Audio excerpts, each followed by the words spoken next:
Hello everyone. इस video में हम पढ़ेंगे क्लास 8th इंग्लिश का chapter 1 the best Christmas present in the world. तो देखिए, इस चैप्टर में हमें एक स्टोरी बताई गई है जो स्टोरी डेट्स से काफ़ी ज़्यादा लिंक्ड है। इसमें स्टार्टिंग में बिफोर यू रीड में भी हमें ये बताते हैं कि डेट्स और पीरियड्स मतलब जो टाइम होता है, समय का जो दौर होता है, वो हिस्ट्री में किस तरीके से उसकी सिग्निफिकेंस होती है और किस तरीके से हम हिस्ट्री को डेट्स के थ्रू याद करते हैं या याद रखते हैं। तो इसमें इंपॉर्टेंट डेट्स हमें बताई गई हैं, जैसे कि जो ब्रिटेन और जर्मनी की मतलब वर्ल्ड वॉर 1 हुआ था 1914 में। और ये जो पूरी इवेंट है, ब्रिटेन और जर्मन आर्मीज़ जो है किस तरीके से वो लोग वहाँ पे लड़ाई कर रही थी, क्रिसमस के दिन क्या हुआ था, उसके बारे में ये स्टोरी है। तो देखिए, सबसे पहले हम इसके करेक्टर्स को देख लेते हैं, वो बहुत इंपॉर्टेंट है। तो इसमें देखिए, सबसे पहला करेक्टर हम देखते हैं जिम मैकफर्सन का। तो वो था एक लीडर इंग्लिश ट्रूप का, मतलब जो ब्रिटिशर्स की इंग्लिश आर्मी थी उसमें वो एक सैनिक था। और वॉर में जाने से पहले वो एक स्कूल में टीचर था डॉर्सेट में, जो आज कहाँ इंग्लैंड में प्रेजेंट है। अब वो मतलब कैसा था, वो काफ़ी ब्रेव था, करेजियस था, वो अपने ट्रूप्स को जो है उसको लीड कर रहा था। काफ़ी काइंड और ओपन हार्टेड वो पर्सन था। और जो क्रिसमस वाला जब टाइम आता है, क्रिसमस के दिन जब जर्मन आर्मीज़ जो हैं वो कहती हैं ब्रिटिश आर्मी से कि मतलब हम लोगों को क्रिसमस के दिन ये वॉर वगैरह भूलकर साथ में सेलिब्रेट करना चाहिए, तो वो किस तरीके से सेलिब्रेट करते हैं, वो जो लेटर हमें इस चैप्टर में मिलेगा उसमें हम पढ़ेंगे कि किस तरीके से उसका जो लव अफेक्शन होता है अपनी वाइफ के लिए, वो सारा बताया गया है। अब कॉनी मैफर्सन, तो ये जो हैं वो जिम की वाइफ हैं। और जब उनके जो हस्बैंड चले जाते हैं वॉर में, फिर उसके बाद उनकी क्या कंडीशन होती है, वो अपनी पूरी लाइफ किस तरीके से जीती हैं, उनका जो घर है वो बर्न हो जाता है पार्शली। और वो काफ़ी अच्छी जो है वुमेन होती हैं कॉनी, और अपने हस्बैंड से बहुत प्यार करती हैं। तो ये तो दो कैरेक्टर हो गए इसमें, जिम और कॉनी का। अब ये जो ऑथर हैं वो मतलब स्टोरी बताएंगे, उनके बारे में हम देखेंगे। अब एक इसमें हैंस वुल्फ हैं, वो क्या हैं, कैप्टन हैं जर्मन ट्रूप के। और वो पहले ऑर्केस्ट्रा में वर्क करते थे टेसलडॉर्फ में, जो कि जर्मन में था। और वॉर में फिर वो लड़ने के लिए आ गए थे। वो भी काफ़ी फ्रेंडली नेचर के थे और वो फ्रेंडशिप करते हैं इंग्लिश जो है ट्रूप से। ये सारी की सारी बात हमें जिम है उनके लेटर से पता लगती है। तो अब देखिए, चैप्टर में ये है जो ऑथर हैं उनको एक, वो ब्रिटपोर्ट में होते हैं, ब्रिटपोर्ट एक जगह है, तो मार्केट है डॉर्सेट इंग्लैंड में। तो वहाँ पर वो होते हैं और एक डेस्क में मतलब एक जगह किसी शॉप में गए हुए होते हैं, और वहाँ पे से उनको कोई टेबल ख़रीदना होता है।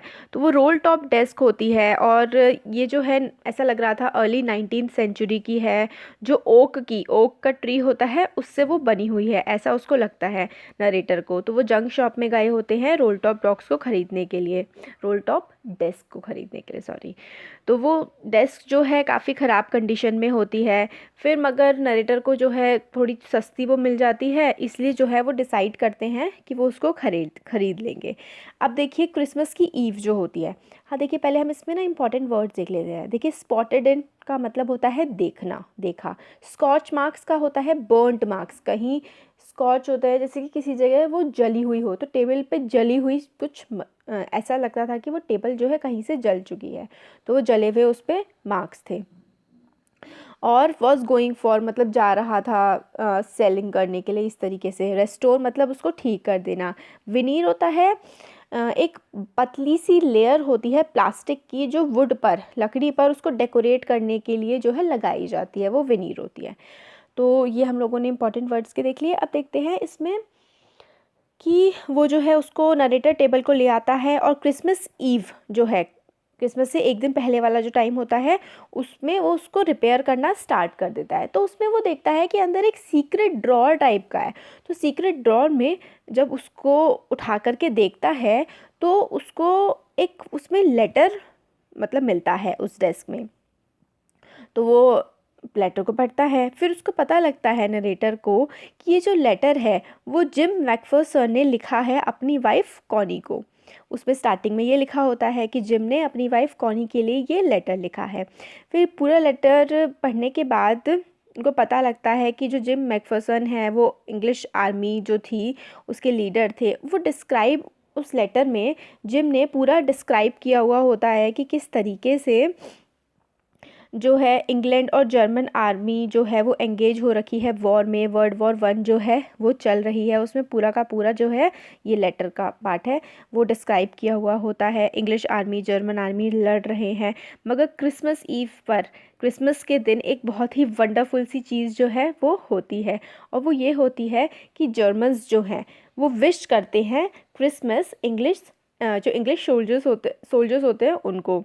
फिर इस रिस्पॉन्स में जो है इंग्लिश जो लोग हैं वो लोग भी क्या है, रिस्पॉन्ड करते हैं जर्मन्स को और उनको क्रिसमस विश करते हैं। फिर लीडर्स सारे लोग जो होते हैं वो अपने आइडियाज़ और अपनी फीलिंग्स को शेयर करते हैं एक दूसरे के साथ। अलग अलग आर्मीज़ के लोग आपस में मिल करके क्रिसमस को सेलिब्रेट करते हैं। वो लोग साथ में मतलब ईटिंग वो खाना खाते हैं, लाफ करते हैं, बातें करते हैं, ड्रिंक करते हैं। तो मतलब इंग्लिश और जर्मन आर्मीज़ जो हैं वो क्रिसमस के दिन काफ़ी अच्छे से एक दूसरे के साथ क्रिसमस मनाती हैं। फिर उसके बाद वो एक फ़ुटबॉल का मैच खेलते हैं और उस मैच में जो है जर्मन आर्मी जीत जाती है। फिर उस नाइट जो है वो काफ़ी मतलब सैंग कैरल्स और काफ़ी अच्छे मतलब गाने वगैरह गाते हैं और काफ़ी इन्जॉय करते हैं। तो वो लोग हाँ इसमें ये भी डिसाइड करते हैं कि जो वॉर की बजाय वॉर में क्या होता है, इतने सारे लोगों की डेथ होती है, बच्चे अनाथ हो जाते हैं, ऑर्फन हो जाते हैं, औरतें विधवा हो जाती हैं। तो वो लोग कहते हैं कि कोई भी जो लड़ाई है उसका सल्यूशन, कोई भी अगर प्रॉब्लम हो रही है, लड़ाई उसका सल्यूशन नहीं होता है, मार काट सल्यूशन नहीं होता है। फुटबॉल का गेम आप खेल लीजिए, वही एक बेटर सॉल्यूशन आप कह सकते हैं किसी भी कॉन्फ्लिक्ट का निकालने के लिए। तो इस तरीके की बातें जो हैं वो करते हैं कि मतलब एक दूसरे से अपनी बातें शेयर करते हैं। तो जिम भी अब बताते हैं कि वो एक टीचर थे। फिर उसके बाद जो दूसरी आर्मी के जो हैंस वुल्फ होते हैं, जर्मन आर्मी के जो होते हैं, वो जिम को बताते हैं कि वो पहले ऑर्केस्ट्रा में काम करते थे और फिर इस तरीके से वो लोग वहाँ पर जो है अपना क्रिसमस सेलिब्रेट करते हैं एक दूसरे की बातों को जान करके और एक दूसरे से इंटरेक्ट करके, और अपने व्यूज़ जो है वो लोग आपस में शेयर करते हैं कि मतलब वही कि फ़ुटबॉल का मैच खेलना ज़्यादा अच्छा है बजाय कि हम लोग इस तरीके से वॉर करें और वॉर में इतना ज़्यादा डिस्ट्रक्शन हो। अब ऑथर जो हैं वो ये पूरा का पूरा लेटर जो है वो पढ़ रहे होते हैं। लेटर पढ़ने के बाद जो ऑथर हैं वो ये डिसाइड करते हैं कि वो जिम की वाइफ के पास जाएंगे और उनको मतलब लेटर जो है वो दे करके आएंगे। फिर उसमें एड्रेस तो पढ़ा ही होता है उस लेटर पे। फिर उस लेटर पे जो एड्रेस होता है उस पे जो है ऑथर पहुंच जाते हैं। फिर वहाँ पहुंचकर उन्हें पता लगता है कि उस जगह पर जो है एक्सीडेंटल फायर लग गई थी, आग लग गई थी उनके घर पे। जिम की वाइफ का जो घर था वहाँ पर आग लग गई थी। और अब जो है जो कॉनी है जिम की वाइफ, वो एक नर्सिंग होम में रहती हैं। तो जो ऑथर है वो नर्सिंग होम की तरफ मतलब जाते हैं जिम की वाइफ से मिलने के लिए। और अब तक जो है जिम की वाइफ वो काफ़ी ज़्यादा मतलब ओल्ड हो चुकी होती हैं। और फिर जब वो नरेटर को देखती हैं, मतलब नरेटर उन्हें लेटर देते हैं जब, तो मतलब कॉनी बहुत ही ज़्यादा खुश हो जाती हैं। और वो जो नरेटर कॉनी को वो लेटर वापस करते हैं उनके हस्बैंड ने जो उनके लिए लिखा था। तो कॉनी उसको कहती है वो उनका बेस्ट मतलब वर्ल्ड का बेस्ट क्रिसमस प्रेजेंट है जो ऑथर ने आज कॉनी को दिया है। तो देखिए कॉनी को वो लेटर पहले ही मिल चुका था, मगर फिर वो कॉनी के घर के ड्रॉर में रखा हुआ था तो घर में आग लग गई थी। तो जो नेबर्स वगैरह हैं शायद उन्होंने जो है सारा का सारा उनका जो सामान था वो बेच दिया था। और जो कॉनी थी वो एक नर्सिंग होम में रह रही थी, वो काफ़ी ज़्यादा 100+ की एज की हो चुकी थी।